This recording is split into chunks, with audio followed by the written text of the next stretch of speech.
Hey, is this mic on? The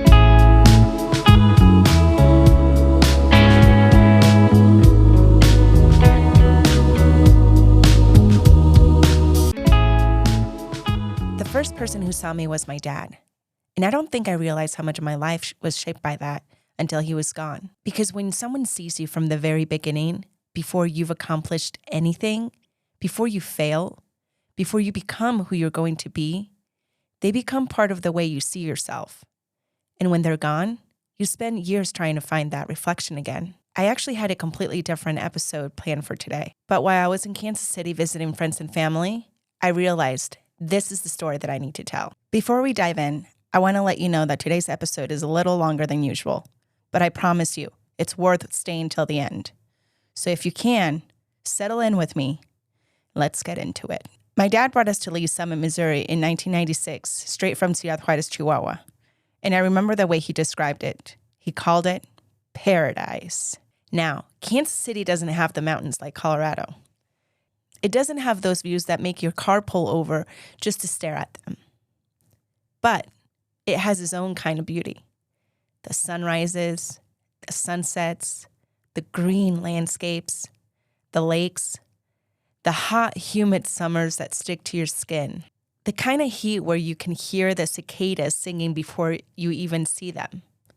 And the fireflies. God, the fireflies. As a kid, it felt like magic. Tiny little lights floating through the darkness, like the whole neighborhood became alive after the sun went down. Colorado gave me mountains, but Kansas City gave me summer nights. And when I go back now, I realize those memories were woven into everything. Because when I think about Kansas City, I don't think about a place. I think about my dad.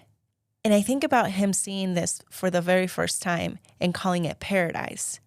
And maybe that's because he wasn't really looking at the landscape. He was looking for a possibility, a fresh start, a chance to build something better for his family. That was my dad. He always saw a possibility, even when life wasn't easy. Something I fully didn't understand until I got older was that my dad was a civil engineer. He had a degree, a career, a future. But when we moved to the United States, everything changed. If he wanted to continue to be an engineer, he would have to go back to school and start over again. And when you have a family to feed, that's not always an option. He didn't really have a choice. He did what needed to be done. He got a job doing landscaping, working outside, working in the heat, starting from the bottom. And I remember the exact day he got hired. I remember it all too perfectly. I was like his little assistant, answering calls, taking messages, feeling important, like I was helping. I remember another company called, and they wanted to hire him too. And they were offering more money, quite a bit more money. I remember being excited. Dad, they called again. They want you to work for them.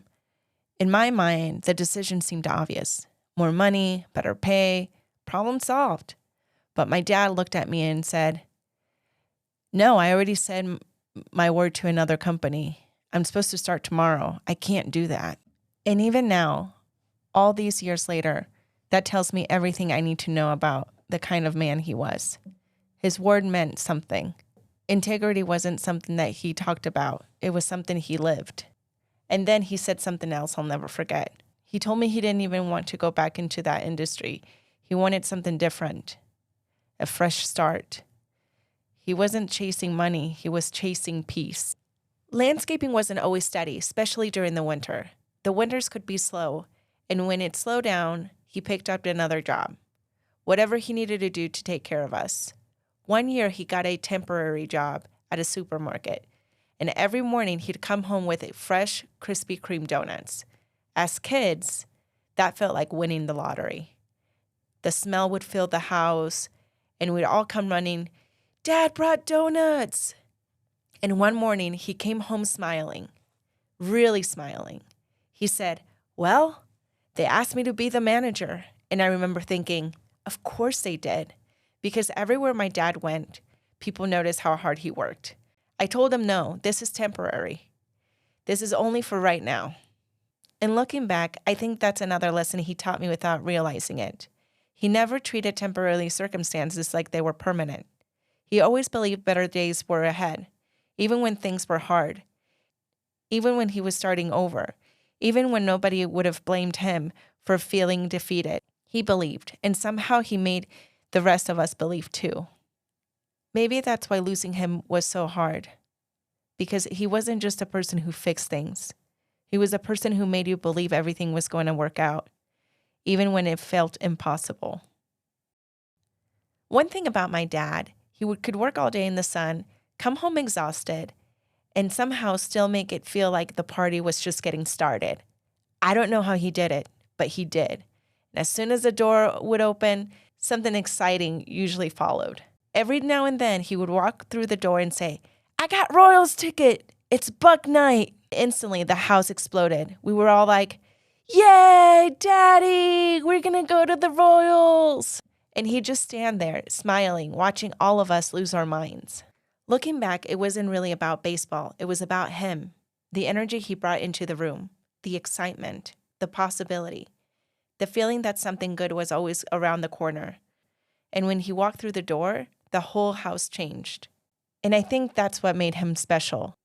He knew how to create joy, not because we had a lot, not because life was perfect, but because he understood something most people forget. Joy isn't something that you buy. It's something that you create. There was another thing about him. My friends loved him, absolutely loved him. It was because he genuinely liked people.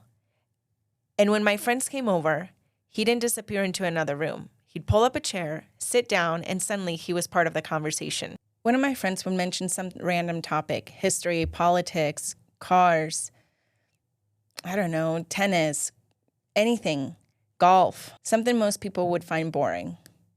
And somehow my dad knew something about it. He'd lean in and say, "Oh yeah, I remember that." And then he'd start telling a story. And before you knew it, everyone was listening because he had this way of making things interesting. He didn't just know things. He made you curious. He made you want to hear more. That was his gift, a rare gift. Most people listen so they can respond. My dad listened because he was actually interested. He wanted to know what people thought, what they cared about, what made them tick. And maybe that's where I get it from. Maybe that's why I end up talking to strangers, the cashier, the server, the person sitting next to me somewhere. Because I watched him do it my whole life. He made people feel important. He made people feel seen. And maybe before anyone else saw me, I learned how to see people because he saw them first. You know, when someone dies, the things that you miss aren't always the things that you expect. Sometimes it's the little things. Love rarely looked grand with my dad. It looked practical, quiet, and consistent. It looked like your car already warmed up in the driveway, the heat running, and the ice melting so you didn't have to sit there shivering before work. It looked like walking outside one day and realizing your gas tank was suddenly full because sometime during the week he had taken your car and filled it up and never mentioned it. No announcement, no expectations of being thanked, just love. There was one winter when our boiler broke, no hot water, nothing. And I remember waking up expecting stress, everyone to be frustrated. But by the time we got up, he already had it figured out. That's who he was. I remember him heating up the water for us, pot after pot, making sure we showered before school. He could have easily said, "Don't shower today." Instead, he made sure life kept moving. He made sure we were okay. Back then, I thought it was normal. I thought all dads did that. Now I understand those weren't chores. Those were love letters, written through actions instead of words. The best parents do that. They make difficult things look easy. So easy. You don't realize how hard it actually was until you're grown. And I think that's one of the hardest parts of losing someone. You start seeing all the sacrifices years later, long after you lost the chance to thank them. There was another thing about my dad that always made me smile. He was meticulous, and I mean meticulous. Everything had a place. Everything had a system. Everything had a reason. His tools, his garage, his paperwork, his projects. And somehow, he always knew where everything was. If something wasn't where it belonged, he noticed immediately. If something was moved, forget it. He knew. I definitely didn't inherit that part, at least not to that level. But I admired it because it wasn't really about being organized. It was the way his brain worked. Even after he stopped being an engineer, he never stopped being one. You could see it how he solved problems, the way he thought through his situations, and the way he always seemed 3 steps ahead. If something broke, he wasn't afraid of it. He'd figure it out. If there was a problem, he'd find a solution. And somehow that made us feel safe. Because no matter what happened, Dad would figure it out. At least that's what I believed. And honestly, most of the time, he did. But one of my favorite things about my dad wasn't how hard he worked. It was the way he loved my mom. My parents were a team, a real team. They each had their roles, but my dad never acted like helping was beneath him. If my mom was tired, he'd step in. If the dishes needed to be done, if something around the house needed attention, he'd handle it. Not because anybody asked, but because that's what a team was to him. He never kept score. He never looked around and said, "That's not my job." He looked at the situation and said, "What needs to get done?" And then he did it. Sometimes he took one for the team. Sometimes my mom did. That's how they built a life together. And looking back, I think one of the greatest gifts my dad gave me was showing me what partnership actually looks like. Not perfection or fairy tales, a team. And honestly, that's far more beautiful. There was a time when I decided I wanted to paint my room black. Not just one wall, the entire room. Every wall, every corner, black. And in my mind, that was the greatest idea I've ever had. I brought it up to my dad. And like he always did, he listened. He didn't immediately shut it down or laugh at me, he explained. And after I finished making my case, he looked at me, then looked at my mom, then back at me. "No, pues, no creo que eso vaya a pasar, mi reina." Which means, yeah, I don't know if that's going to happen. And he wasn't wrong. But what I remember the most wasn't that he said no. It was how he said it. Because he never made me feel stupid for wanting something. Instead, he said, "Let's find another color. Let's find you another option. Let's figure something out." That was my dad. Years later, it was time for my first car. My mom and dad and my grandpa happened to be in town, and we all went car shopping. I'll never forget the first car they showed me, a Mercedes. My dad looked at me and said, "Come on, it's a Mercedes. These are classics. We should get one. Let's get you a Mercedes." And I remember standing there thinking, I don't want a Mercedes. That's not what I want. I've always been a little different, a little hippie, maybe a little hippie with class, but still a little hippie. What I really wanted was a Jeep, but the gas prices were crazy back then. I guess some things never changed. And my dad kept trying to talk me out of it. He kept saying, "Do you know how much gas this thing is going to use? Are you really sure?" And every time he said it, I knew he had a point. So we kept looking, and eventually we found it, the convertible. And somehow it satisfied all of us. Practical enough for my dad, beautiful enough for my grandpa, and free enough for me. And I remember telling my dad, "Dad, I don't even care what kind of car it is, as long as it works, as long as the CD player works. That's all it matters." Because I never really cared much about fancy things. I cared about the experiences. I cared about the music. I cared about the freedom. And I can still remember driving with the top down. All right, don't be dirty. I mean, of the convertible. The sun touching my skin, the wind moving through my hair, the smell of summer, the feeling that everything was possible. Sometimes I'd be driving and listening to Led Zeppelin. "Babe, I'm going to leave you." The guitar filling the car, the emotion pouring through the speakers. The kind of music that makes you feel older than you really are and younger than you'll ever be again. But whenever I hear Kryptonite by 3 Doors Down, that's the song that brings me back to my dad. That was his song. And even now, all through these years, the second that comes on, I'm back there, back in Kansas City, back in that convertible, back in a world where my dad is still alive. And every time my dad looked at the convertible, he smiled, the biggest smile. And he'd say, "Está chingón," every single time. He instantly wasn't my dad anymore. He was a teenager, excited, proud, happy. The same excitement I felt, and he felt too. And maybe that's what I love the most about him. how he found joy in other people's joy. My happiness made him happy. There was one Friday night that I think a lot about, just him and me. My mom was working. I had gotten paid. I said, let's go get groceries. He gave me a small smile, and we headed out. By then, I was 18, still living at home, helping however I could. Whenever we got groceries, I handed him my card. Not because he asked, because he never would have, but because I never wanted him to feel he had to carry it all alone. We all helped. That was our life. On our way back, I said, we should get a movie too, so we stopped at Blockbuster. Near the checkout line, there was a rack of posters. One of those metal displays you flip through like old vinyl records. And then I saw it happen. He lit up, completely lit up. He had spotted a Led Zeppelin poster with Robert Plant's shirt hanging wide open, hair wild, looking like he owned the sky. My dad's whole face changed. A grin spread across it that I didn't see very often.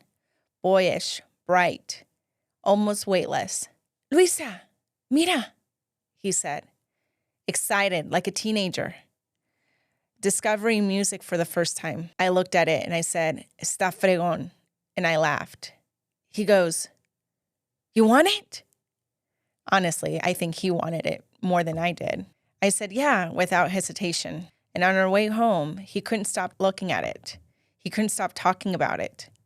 There was this spark in his eyes that belonged to somebody younger, somebody before responsibilities. For a moment, I wasn't looking at my dad. I was looking at the boy he used to be, the boy who never really got the chance to be a boy, and the boy who had to grow up too fast. Maybe that's why I understood him, because in a lot of ways, I did too. That poster lives in my basement now, in our guest room. It's a small relic of the boy he never got to be, and a father I loved more than anything. And there's something I'd like to add. My brother wrote a poem for my dad. He called it Missed Call. And when I first read it, it stopped me because it wasn't just a poem. It was a conversation that never got to happen. A voicemail sent to the universe. A son trying to reach his father. And maybe that's why it hurts so much, because every one of us has their own version of that call. The poem starts like this. I think I would say, hey, have you missed me? I'm sorry I didn't call sooner. I just been grieving all wrong. When I read those words, I thought, yeah, that's exactly what grief feels like. Grieving all wrong, trying everything, trying to outrun it, trying to numb it, trying to understand it, trying to survive it. Then he writes, I was 17 when you left. All of us left lost. And that's the thing about losing someone you love. Nobody teaches you what happens next. Nobody hands you a map.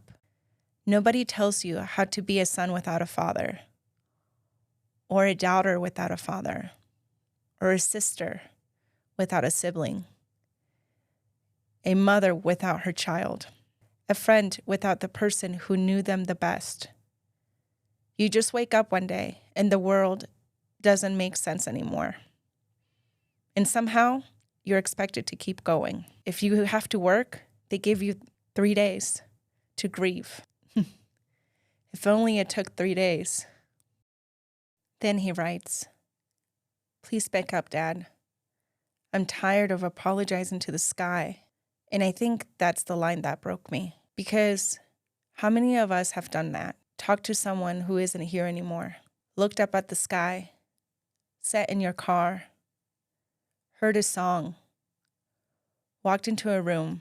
Passed a restaurant you used to go together and started talking to them. Hoping somehow, some way, they can still hear us. Because I don't think this poem is just about fathers. I think it's about anyone who we love deeply enough to miss. The conversations we never had. The apologies we never made. The gratitude we never expressed. The love we assumed we've had more time to say. And maybe that's why it hits so hard. Because somewhere inside of all of us, there's a missed call.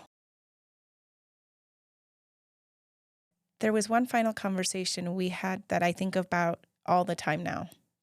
My dad was teaching me how to change the oil in my car. And honestly, I didn't want to learn. Why did I need to know? If something broke, Dad fixed it. That's just how life worked. And I remember looking at him saying, Dad, why do I need to learn this? You're always going to be here. And he stopped and looked at me and said, No, I'm not always going to be here. You need to learn. What are you going to do when I'm not here? In my signature, I rolled my eyes. I thought, he's being dramatic, because I didn't want to believe him. Not even a little. In my mind, he was permanent, like gravity, like the sky, like the sun. And maybe that's one of the hardest things about being young. You think you have more time. You think that there's always going to be another conversation, another birthday, another holiday, another chance to say thank you, another chance to say I love you, until one day there isn't. I was 21 years old when the light of my life turned off. And there are moments in my life where life splits, where life becomes before and after. Everything I am today exists on both sides of that line. The girl who had her dad and the young woman who learned to live without him. My dad wasn't perfect. Nobody is. But if I'm being honest, he was pretty damn close. Not because he never made mistakes, but because no matter what life threw at him, he showed up again and again for his family, for his friends, for the people he loved.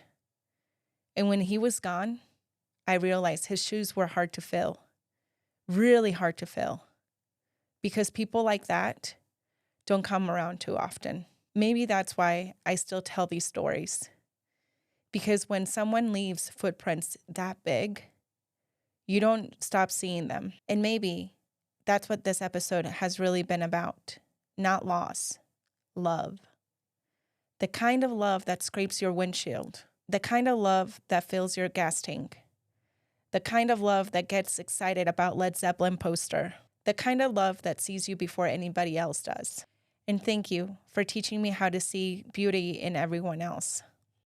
And before I go, it's time for the homework. And around here, we don't just listen, we do the work. And maybe today your homework is simple. I want you to think of your missed call. Who is the person? What's the thing you haven't said? Maybe it's a thank you. Maybe it's an I'm sorry. Maybe it's I love you. Maybe it's I'm proud of you. Maybe it's something you've been carrying for years. Write it down, all of it. Don't edit it. Don't overthink it. Just write the words. And if that person is still here, call them. Send them a text. Schedule the coffee. Have a conversation. Say the thing. Remember, fear doesn't stop love from existing. It only stops it from being expressed. So this week, express it. And if anything from today's episode resonated with you, I'd love to hear from you. You can find me on Instagram at HeyIsThisMicOnPodcast, or email me at HeyIsThisMicOn@gmail.com. Whether you have a story to share, a question, or you just want to tell me what this episode meant to you, I'd love to hear from you. And if these conversations have become part of your week, make sure you hit follow so you can never miss an episode. It helps this community grow and helps these stories reach people who need it the most. And before I go, I'll leave you with a song that's been sitting with me, Day Trip by the Desert First. Listen to the lyrics. Sometimes a song says the things we don't know how to say ourselves. Hey, this is Louisa. Your homework this week, say the thing. I'll see you next time.